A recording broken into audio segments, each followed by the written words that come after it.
I was halfway through my usual Saturday morning routine, sipping coffee and scrolling mindlessly through social media, when the letter arrived. It was one of those rare moments when you get actual mail that isn't a bill or junk. The envelope was plain, no return address, but the handwriting was unmistakable, my sister Tamsin's. We hadn't spoken in over a year, ever since that blowout at Thanksgiving. So, seeing her handwriting was like a jolt to the system. I tore it open, curiosity getting the better of me. The note was short, almost cryptic. "Alara, there's something you need to know. It's about Mom and Dad. It's important. T." It was classic Tamsin, vague enough to pique my interest but lacking any real substance. Still, it set off a flurry of emotions. "My name is Alara, by the way. I'm 28 and work as an urban planner. I like things orderly, predictable." This letter was neither. I sat there, the words swirling in my mind, creating a storm of anticipation and dread. What could be so important that Tamsin, of all people, felt the need to reach out? The last time we'd talked, she'd accused me of being jealous of her free-spirit lifestyle, whatever that meant. I had walked away then, determined to keep my distance from the family drama that seemed to cling to her like a shadow. I couldn't focus on anything else that day. Nate, my fiancé, noticed. "You okay, Alara?" he asked, looking up from his laptop where he was buried in code. Nate's a software developer, always the calm to my storm. I waved the letter at him, trying to sound nonchalant. "It's from Tamsin. She says there's something I need to know about Mom and Dad." He raised an eyebrow, setting his laptop aside. "Are you going to find out what it is?" I shrugged, though my mind was already made up. "I guess I have to. I mean, what if it's serious?" The thought of Tamsin being the bearer of some crucial family secret was unsettling, but I couldn't ignore it. Nate nodded, understanding without needing to say much. "That's one of the things I love about him. He gets it. Just be careful," he said, his tone gentle but firm. "You know how things can get with your family." I did know. Our family dynamics were like a minefield. Lorraine, my mother, always had a way of twisting things to suit her narrative, and my father, Harold, was usually too passive to intervene. It was no wonder Tamsin turned out the way she did, always seeking attention and validation. The next day, I found myself driving to my parents' house, the letter tucked in my bag like a ticking time bomb. The drive was familiar, yet my mind was anything but at ease. Memories of past visits bubbled up, each one tinged with a mix of love and resentment. As I pulled into the driveway, I noticed Bryce's car parked out front. Of course, Tamsin's partner would be here. Bryce was charming in that slippery sort of way, always around when there was something to gain. I braced myself for the encounter, feeling the tension coil in my stomach. Inside, the house was as pristine as ever, a testament to Lorraine's obsession with appearances. She greeted me with a smile that didn't quite reach her eyes. "Alara, darling. What a surprise." Her tone was sweet, but I could sense the underlying question. "Why are you here?" "I'm here to see Tamsin," I replied, keeping my voice steady. "She wrote me a letter." Lorraine's smile faltered just for a second. "Oh, did she now?" "Well, she's in the living room with Bryce." I thanked her and made my way to the living room. Tamsin was sprawled on the couch, her laughter filling the room as Bryce whispered something in her ear. When she saw me, her expression shifted from joy to something unreadable. "Alara," she said, standing up. "You got my letter?" "Yeah, I did," I replied, trying to keep my tone neutral. "What's this about?" Tamsin glanced at Bryce, then back at me. "It's about Mom and Dad. There's something you should know, but it's complicated." Of course it was. With Tamsin, nothing was ever straightforward. I crossed my arms, waiting. "Well, I'm here. So spill." She hesitated, a rare moment of vulnerability flashing across her face. It was enough to throw me off balance, just for a second. "It's better if we talk alone," she finally said. I nodded, feeling the weight of the unknown pressing down on me. Whatever this was, it was going to change things. I could feel it in my bones. And as much as I hated to admit it, I was ready to dive into the chaos. Tamsin had opened a door, and there was no turning back now. Walking into my parents' house felt like stepping into a play where everyone knew their roles but me. Lorraine was in the kitchen, her voice carrying a hint of forced cheerfulness as she chatted with Harold, who was flipping through a newspaper, probably more for show than interest. The air was thick with the kind of tension that comes from years of unspoken grievances. I found Tamsin in the living room, still with Bryce, who was lounging on the couch like he owned the place. Seeing them there, so comfortable in my parents' home, made my skin crawl. I couldn't help but wonder how much of this was Tamsin's doing, and how much was my parents' blind indulgence. "Hey, Alara," Bryce said, flashing that trademark grin. Long time no see. Yeah, it's been a while, I replied, keeping my tone neutral. I wasn't here for pleasantries. Tamsin motioned for me to sit. So, I guess you're wondering why I wrote to you. I nodded, trying to keep my impatience in check. You said it was important. She hesitated, glancing at Bryce. It's about Mom and Dad. They're in some financial trouble. I felt a flicker of concern mixed with skepticism. What kind of trouble? Tamsin leaned forward, lowering her voice as if sharing a secret. They've been giving me money, a lot of it. I told them it was for a business venture, but it wasn't. My heart sank. I knew Tamsin had her issues, but this was a new low. What did you do with the money, Tamsin? She looked down, fiddling with the hem of her shirt. I needed it, Alara. For me and Bryce. We're planning a wedding. I couldn't believe what I was hearing. You're using their money for a wedding? Do you even know how much they have left? Bryce interjected, his voice smooth but insincere. It's not as bad as it sounds. We're going to pay them back. I shot him a look, trying to keep my anger in check. And how exactly do you plan to do that? He shrugged, and Tamsin stayed silent, which said more than words ever could. This was typical Tamsin, impulsive and reckless, leaving others to pick up the pieces. I stood up, feeling the weight of the situation pressing down on me. I need to talk to Mom and Dad. Tamsin reached out, her voice suddenly pleading. Alara, please. I didn't know who else to turn to. I thought maybe you could help. Help. The word hung in the air, heavy with expectation. I wanted to walk away, to leave them to their mess, but something stopped me. Maybe it was the part of me that still cared, despite everything. I found my parents in the kitchen, Lorraine busying herself with a teapot, Harold still buried in his newspaper. Mom, Dad, can we talk? Lorraine looked up, her smile brittle. Of course, dear. What is it? I took a deep breath, trying to steady my voice. I know about the money you've been giving Tamsin. Her face fell, and Harold finally looked up, his expression a mix of surprise and guilt. Alara, it's not what you think, Lorraine started, but I cut her off. Is it true? Are you in financial trouble because of this? Harold sighed, setting the newspaper aside. We thought we were helping her. She said it was important.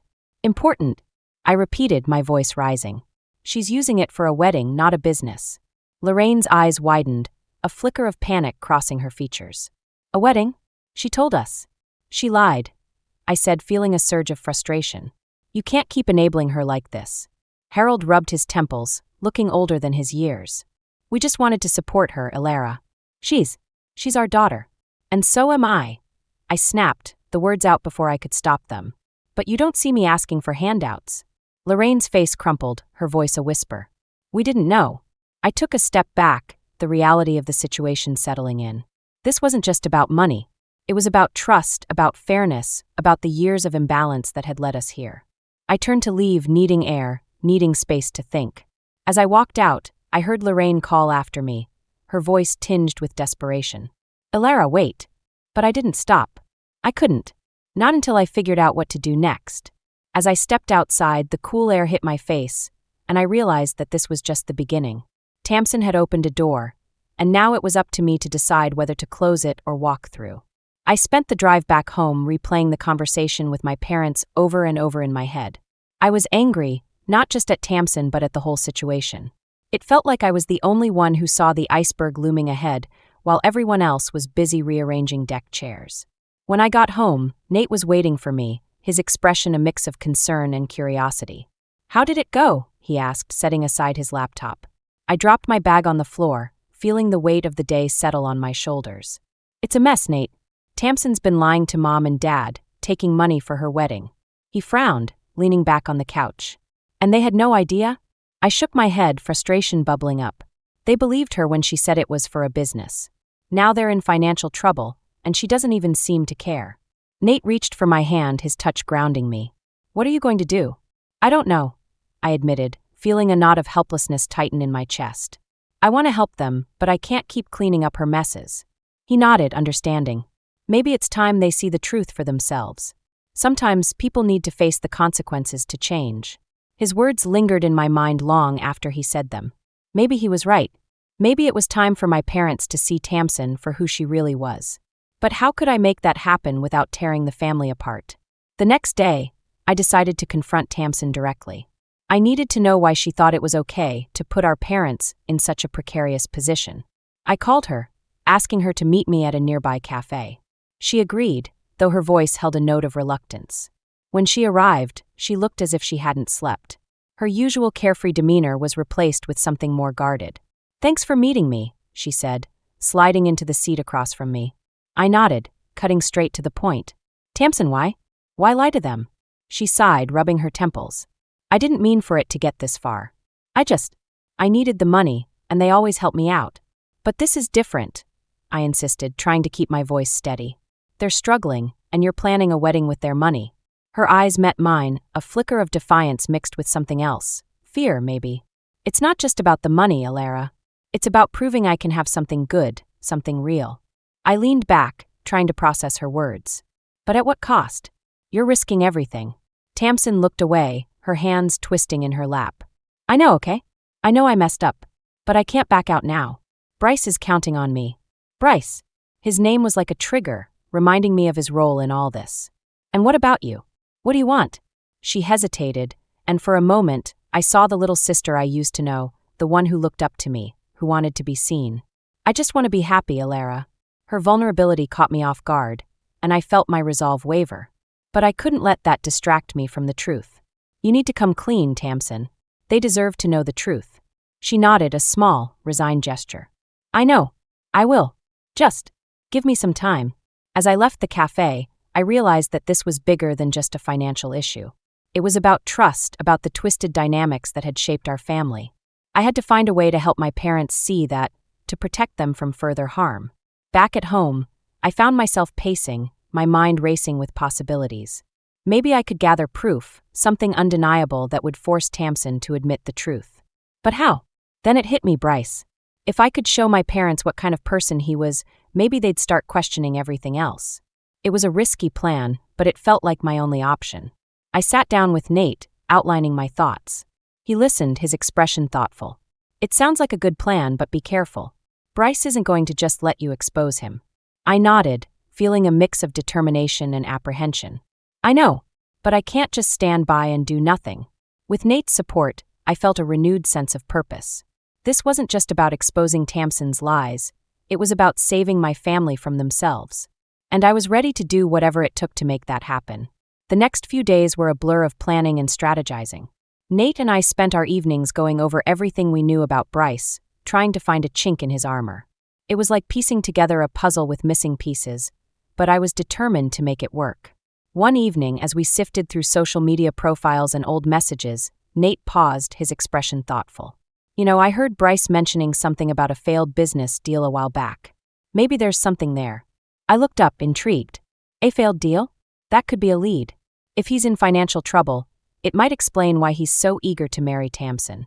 Nate nodded, his fingers tapping on the keyboard. "I'll see what I can dig up. There has to be something we can use." I watched him work, feeling a mix of gratitude and determination.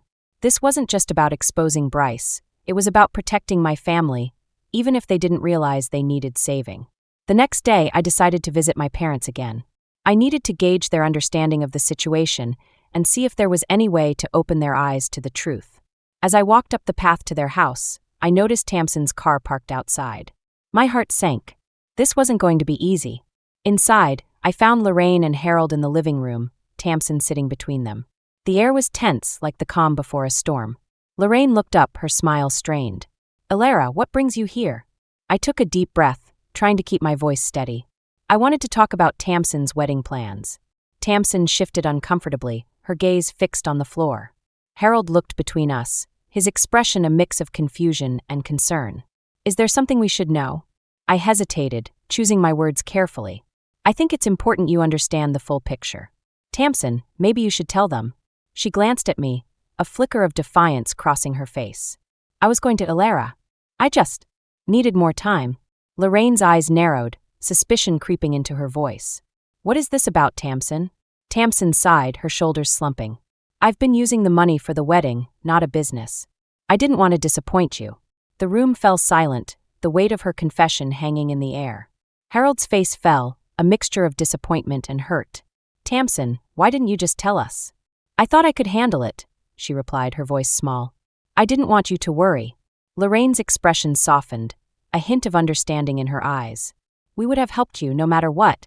I watched the exchange, feeling a mix of frustration and relief. At least the truth was out, but it still felt like they were missing the bigger picture. "There's more," I said, drawing their attention back to me. "I think Bryce is in financial trouble. You need to be careful." Tamsin's head snapped up, anger flashing in her eyes. "That's not true, Alara. You're just trying to ruin everything." "I'm trying to protect you," I shot back, my voice firm. "You need to see him for who he really is." Harold looked between us, uncertainty etched on his face. "Maybe we should talk to Bryce, get his side of the story." Lorraine nodded, her gaze thoughtful. "Yes, let's do that. We need to know what's really going on." As I left the house, I couldn't shake the feeling that things were about to get even more complicated. Tamsin was defensive, and my parents seemed determined to believe the best in her, no matter what. Back at home, Nate greeted me with a hopeful smile. "I found something," he said, motioning for me to sit beside him. "Bryce was involved in a failed investment deal a few months ago. He's been trying to cover his losses ever since." I felt a surge of vindication, but it was tempered by the realization of what this meant. "So he's using Tamsin to bail himself out." Nate nodded, his expression serious. "It looks that way. We need to show this to your parents." I agreed, but a part of me dreaded the confrontation. This was going to change everything, and I wasn't sure if my family was ready for it. The next day, I returned to my parents' house, armed with the evidence Nate had found. As I walked in, I noticed Bryce sitting in the living room, his charm turned up to full blast as he chatted with Lorraine and Harold. I took a deep breath, feeling the weight of the moment. This was it. The turning point. "Mom, Dad, I need to show you something," I said, holding up the documents. Bryce's smile faltered, a flicker of unease crossing his face. Tamsin looked between us, her expression torn. As my parents read through the evidence, I watched the realization dawn on them. This wasn't just about money or a wedding, it was about trust and betrayal. And as much as it hurt, it was the truth they needed to see. The atmosphere in my parents' living room was suffocating, a tense silence hanging in the air as they processed the documents I'd handed them. Bryce sat rigidly, his usual charm replaced by a thin veneer of calm. Tamsin's eyes darted between us, a silent plea for understanding that felt like a knife twisting in my gut. "Is this true, Bryce?" Harold asked, his voice barely above a whisper. The weight of betrayal hung heavily in his words. Bryce forced a smile, the kind that didn't reach his eyes. "It's a misunderstanding, really. Business is unpredictable, you know? But I have it under control." I watched my father, his face etched with disbelief. Lorraine's expression was harder to read, a mix of skepticism and the instinct to protect her own. "How could you not tell us?" she asked, her voice cold and sharp. Tamsin jumped in, her voice wavering. "I didn't know about this, I swear. I thought everything was fine. I wanted to believe her, but the evidence was damning." "Tamsin, you need to see the truth," I said, trying to keep my tone gentle. "This isn't just about you anymore." She looked at me, frustration and fear mingling in her eyes. "You're just trying to ruin everything, Alara. You've always been jealous." The accusation hit harder than I expected, a reminder of the rift between us. "This isn't about jealousy," I replied, my voice firm. "It's about protecting our family." Bryce stood, his demeanor shifting from defensive to accusatory. "You're blowing this out of proportion, Alara. We're handling it." Harold's gaze shifted to Bryce, a flicker of anger breaking through his usual passivity.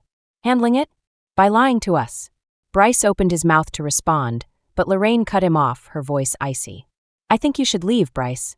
We need to discuss this as a family." He hesitated, glancing at Tamsin, who looked torn between loyalty and reality. "Fine," he said finally, his voice tight. "But we'll sort this out." As he left, the room felt both emptier and heavier. Tamsin sat back down, her face a mask of conflicting emotions. "I didn't know," she repeated, her voice small. I wanted to comfort her, to bridge the gap that had grown between us, but the truth was too raw. "We need to figure out what to do next," I said, focusing on the immediate problem. Harold nodded, his expression weary. "We'll have to reassess our finances, see what the damage is." Lorraine's gaze softened, a hint of vulnerability breaking through. "We'll get through this. We always do." But as I left their house, I couldn't shake the feeling that things were far from resolved. The cracks in our family were deeper than I'd realized, and it would take more than words to mend them. Back home, I found Nate waiting with a concerned look. "How did it go?" I collapsed onto the couch, the exhaustion of the day catching up with me. "It's a mess. They're finally seeing Bryce for who he is, but Tamsin, she's still in denial." He sat beside me, wrapping an arm around my shoulders. "You did what you could, Alara. Sometimes people need to learn the hard way. I nodded, though the thought offered little comfort. I just wish it didn't have to come to this. Nate squeezed my hand, his presence a steadying force. You've done everything you can. Now it's up to them. As I sat there, I realized that my quest for justice had cost me more than I'd anticipated. I'd exposed the truth, but at what price? The family I'd hoped to protect was more fractured than ever, and I was left questioning my motives. Was it truly justice I sought, or was it revenge for years of feeling sidelined? The next morning, I received a call from Tamsin. Her voice was shaky, a mixture of anger and desperation. Alara, I need your help. My heart skipped a beat, a mix of hope and dread. What's wrong? It's Bryce. He's gone. Just disappeared. I don't know what to do. The revelation hit like a punch to the gut, a new layer of complexity in an already tangled web. Have you called the police? She hesitated, her voice breaking. I'm scared, Alara. What if he's in trouble? I took a deep breath, trying to steady my thoughts. I'll be there soon. We'll figure this out. As I hung up, I realized that this was the turning point I'd been dreading. My family was on the brink of collapse, and I was left to pick up the pieces. But maybe, just maybe, this was the chance we needed to rebuild, to find a new path forward. And this time, I was determined to see it through. I arrived at Tamsin's apartment, my mind racing with possibilities as I climbed the stairs. The hallway was eerily quiet, the kind of silence that made your skin prickle with anticipation. When Tamsin opened the door, her eyes were red-rimmed, her expression a mix of fear and exhaustion. Alara, she said, her voice barely above a whisper. I'm so glad you're here. I stepped inside, the air thick with tension. What happened? She sank onto the couch, burying her face in her hands. Bryce just left. No note, no explanation. I don't know what to do. I sat beside her, trying to piece together the situation. Did he take anything with him? Tamsin shook her head, her voice trembling. Just his clothes. But he left his phone behind. It's like he vanished. A chill ran down my spine. This was more than just a fight or a breakup. It felt like something darker. Have you tried calling his friends or family? She nodded, tears brimming in her eyes. No one's heard from him. I'm scared, Alara. What if something happened to him? I reached for her hand, trying to offer some comfort. We'll figure it out. Maybe he just needs some space. But as the words left my mouth, I knew they were hollow. Bryce was too calculated for that. This felt like a move in a game I didn't fully understand, and I was running out of pieces. The next few days were a blur of frantic phone calls and dead ends. Bryce was nowhere to be found, and the uncertainty gnawed at me. Tamsin was a wreck, oscillating between anger and despair, and I was left trying to hold everything together. One evening, as I sat with Nate, a thought struck me. What if Bryce is trying to cover his tracks? What if this is all part of his plan?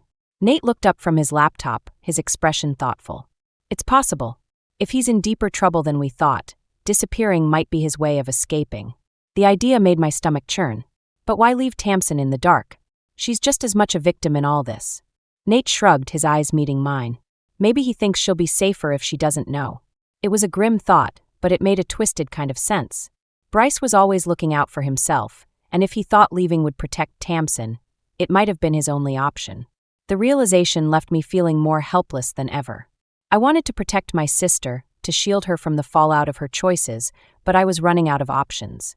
The next day, I received a call from an unknown number.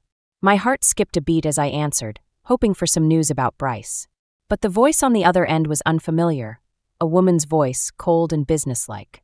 Is this Alara Collins? Yes, I replied, my nerves on edge. Who is this? I'm calling from the bank.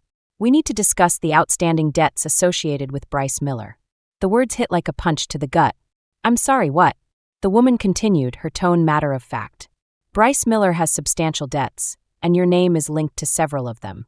We need to arrange a meeting to discuss repayment options. I felt the room spin, a mix of anger and disbelief surging through me.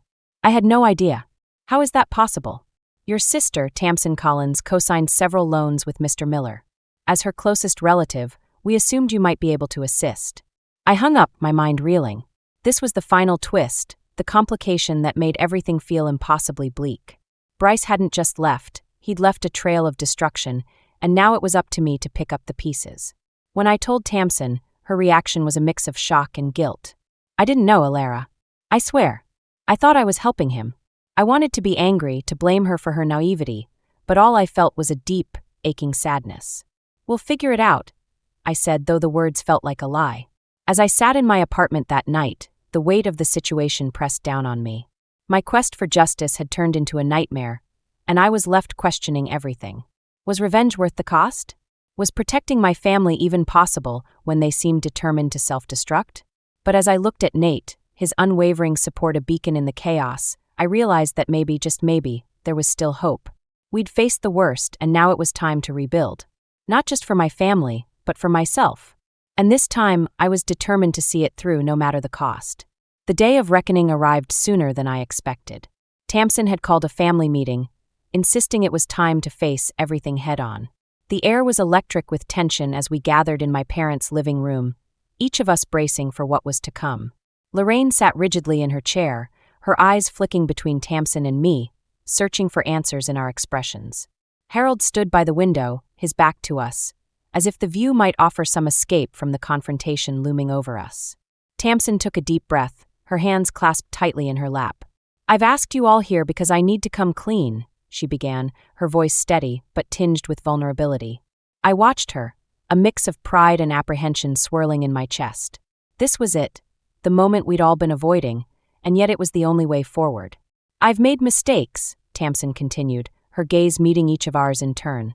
"I've lied and I've let Bryce manipulate me. And I'm sorry." Lorraine's expression softened, a flicker of maternal instinct breaking through her usual facade.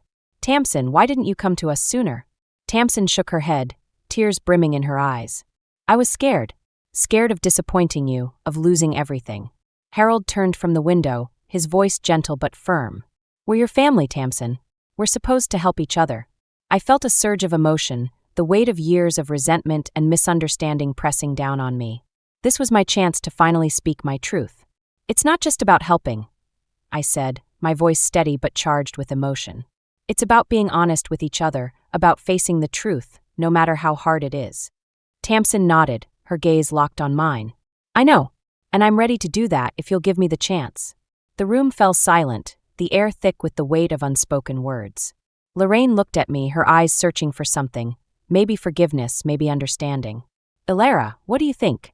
I took a deep breath, the moment stretching out before me like a chasm. This was my chance to choose, to decide whether revenge or reconciliation would guide my path. "I think we need to start fresh," I said finally, my voice strong. "But that means being honest, even when it hurts." Tamsin nodded, a flicker of determination in her eyes. "I can do that. I want to do that." Harold stepped forward, placing a hand on Tamsin's shoulder. "We're here for you, Tamsin. Whatever it takes." The tension in the room eased, a fragile truce forming as we each took a step toward healing. But just as I thought we'd reached a resolution, the door swung open, and Bryce walked in, his expression a mix of defiance and desperation. "I heard you were having a family meeting," he said, his voice smooth but edged with something darker. "I thought I'd join." The room froze, the fragile peace shattered by his unexpected arrival. Tamsin stood, her face a mask of shock and anger. "Bryce, what are you doing here?" He shrugged, his gaze sweeping over us. "I came to set things straight. I know I've made mistakes, but I'm not the only one." I felt a surge of anger, my hands clenching into fists. "You've done more than make mistakes, Bryce. You've lied and manipulated everyone here." He met my gaze, his eyes narrowing. "And you haven't? You've been so focused on exposing me that you didn't stop to think about the damage you were causing." The accusation hung in the air, a mirror reflecting my own fears back at me. Had I been so consumed by my quest for justice that I'd lost sight of what really mattered? Tamsin stepped forward, her voice steady despite the turmoil in her eyes. "This isn't about blame, Bryce. It's about moving forward." He looked at her, a flicker of something, regret maybe, crossing his face. "I want that too, but I can't do it alone." The room was silent, each of us grappling with the weight of his words. This was the unexpected twist, the moment where everything could change if we let it. I took a deep breath, feeling the tension in my shoulders ease. "Then let's figure it out together," I said, surprising myself with the words. "But it has to be different this time." Bryce nodded, a tentative truce forming as we faced the future together. It wasn't the resolution I'd imagined, but maybe it was the one we needed. A chance to rebuild, to find a new way forward. And as I looked around the room, I realized that maybe, just maybe, we were finally ready to take it. The morning of my wedding dawned bright and clear, a perfect day for a new beginning. I stood in front of the mirror, adjusting the simple white dress I'd chosen. It was a small ceremony, just as Nate and I had planned, surrounded by a few close friends who had become our family. Nate appeared behind me, his reflection smiling warmly. "You look beautiful," he said, his voice filled with quiet admiration. I turned to face him, feeling a wave of gratitude and love. "I can't believe we're finally here." He took my hands, squeezing them gently. "We've been through a lot, Alara. But we made it." As we prepared to head to the venue, my thoughts drifted to the journey that had brought us here. The conflicts, the revelations, the moments of doubt and clarity. Each one had shaped us, bringing us closer to this moment. The ceremony was held in a small garden, the air filled with the scent of blooming flowers. As I walked down the aisle, I saw Tamsin sitting in the front row, her eyes glistening with tears. She gave me a small, encouraging nod, and I knew we'd finally found a way to move forward together. Lorraine and Harold sat beside her, their expressions a mix of pride and reflection. The past few weeks had been a time of healing for all of us, a chance to rebuild the trust that had been broken. The vows Nate and I exchanged were simple but heartfelt, a promise to support and cherish each other as we faced whatever the future held. As we said, "I do," I felt a sense of peace settle over me, a feeling of having finally found my place. After the ceremony, as we mingled with our guests, Lorraine approached me, her expression softer than I'd ever seen it. "Alara, I want to apologize," she said, her voice steady, "for everything. I know I haven't always been fair to you." I was taken aback, the words unexpected but welcome. "Mom, thank you," I replied, feeling a weight lift from my shoulders. "I appreciate it." She nodded, a hint of relief in her eyes. "We're all learning, aren't we?" I smiled, realizing how true that was. We were all works in progress, trying to find our way in a world that was often unpredictable and challenging. As the afternoon wore on, I found a quiet moment with Tamsin. She looked at me, her expression a mix of gratitude and determination. "Thank you for giving me another chance," she said, her voice sincere. I shrugged, feeling a warmth spread through me. "We're sisters. We'll always have each other's backs." She nodded, a smile breaking through. "I'm going to make things right, Alara. I promise." I believed her. We'd both come a long way, and I knew she was ready to face whatever challenges lay ahead. As the sun began to set, casting a golden glow over the garden, Nate and I shared a quiet moment together. "How do you feel?" he asked, his arm wrapped around my shoulders. I leaned into him, feeling content and hopeful. "I feel like we're exactly where we're meant to be." He kissed the top of my head, his presence a comforting anchor. "I'm glad," he said simply. As I looked around at the people who had become my family, I realized that the journey we'd taken had been worth every struggle, every moment of doubt. We'd faced our demons, found forgiveness, and discovered the strength to move forward. But as the evening drew to a close, I couldn't shake the feeling that there was still more to come. Life was full of surprises, after all, and I was ready to face them with the people I loved by my side. As Nate and I left the garden, hand in hand, I felt a sense of anticipation for the future. We'd built a foundation of honesty and respect, and I knew that whatever came next, we'd face it together. And as we walked into the twilight, I realized that while some questions might remain unanswered, the journey itself was the reward. We'd found our way through the darkness, and now, we were ready to embrace whatever light lay ahead.